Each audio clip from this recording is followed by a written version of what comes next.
Good afternoon. I'm Erica Sargent. And I'm Brad Edwards. Families living in one Chicago neighborhood could finally get the answers they've been pushing for years. Today, the U.S. EPA is testing the soil in Mount Greenwood for potentially hazardous chemicals.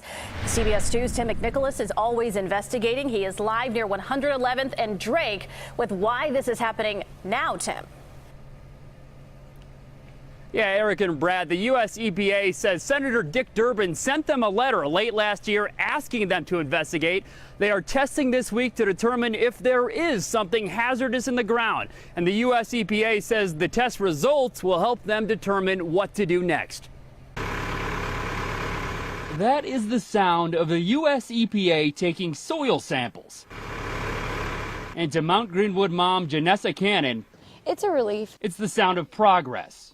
These citizens have been fighting for answers for 15 to 20 years. Cannon and others in Mount Greenwood have suspected for years that contamination in the area could be causing cancer. You know, the family members of lost ones, they just want to know what's going on. Does that have anything to do with you coming out here? That's part of it. Ramon Mendoza of the U.S. EPA says in the early 2000s, a dry cleaning business on 111th Street hired a company for environmental testing. Mendoza says that test indicated the business had an on-site spill of a potentially hazardous chemical used in dry cleaning. But the problem was they hadn't cleaned it up.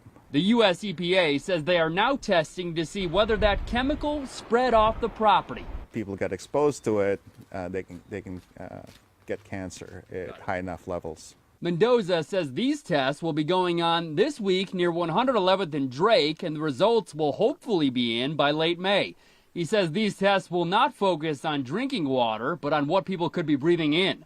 He says the U.S. EPA is open to suggestions on other spots to test in the area. According to Mendoza, the Illinois EPA did not contact the U.S. EPA about the area of the dry cleaners until late last year. That program that they were working under was under a state voluntary cleanup program. We don't generally get involved with something that the state is in charge of unless we get called in, and in this case we were called in.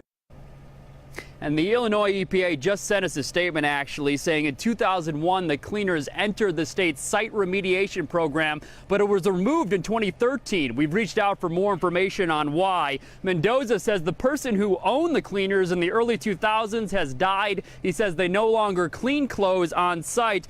We went in and asked for the current owner. The woman who walked up to the counter refused to do an interview with us. Live tonight in Mount Greenwood, I'm Tim McNicholas, CBS 2 News.